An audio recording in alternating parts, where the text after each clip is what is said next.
আসসালামু আলাইকুম। আজকে আপনাদেরকে একটা জিনিস দেখাবো, ফ্রন্ট লোড ওয়াশিং মেশিন যে তেলাপোকার কারণে সার্কিট নষ্ট হয়ে যায়। সামনে আসুন।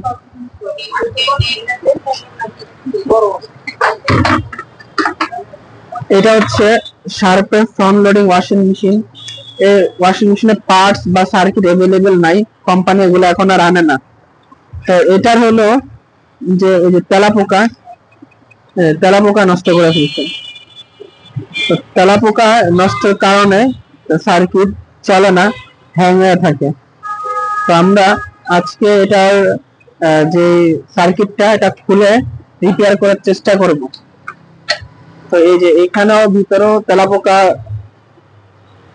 নষ্ট করে ফেলছে। তো সাধারণত এইসব ওয়াশিং মেশিন গুলা ফ্রন্ট লোডিং বা টপ লোডিং এগুলা তেলাপোকাই নষ্ট করে ফেলে। তো তেলাপোকার কারণে অনেক সময় মেশিন গুলা ডিস্টার্ব দেয় প্রায় 90%। আর রান্নাঘর, এই মেশিনটা ছিল রান্নাঘরের মধ্যে ছিল, তো তাই তেলাপোকা আরো বেশি আক্রমণ করছে। তো আপনারা সব সময় চেষ্টা করবেন রান্নাঘর বা কিচেন রুম থেকে বের করে রাখতে এইসব মেশিন গুলো আলাদা সাইডে রাখার জন্য। আর তেলাপোকার জন্য অবশ্যই প্রতি মাসে বা প্রতি সপ্তাহে লাল হিট নামে একটি স্প্রে আছে, ওই স্প্রেটা আপনারা ইউজ করবেন, তাহলে এভাবে আর আক্রমণ করতে পারবে না তেলাপোকা। এছাড়াও অন্যান্য কিছু প্রবলেম রয়েছে, এটার মধ্যে অনেক ঝাঁকুনিও দেয়।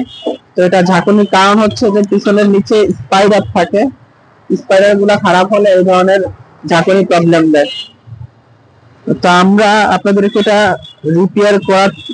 দেখাবো, রিপেয়ার করে যদি সম্ভব হয় ঠিক হলে আমরা অবশ্যই আপনাদেরকে ভিডিওতে দেখাবো যে আমরা এটা ঠিক করেছি।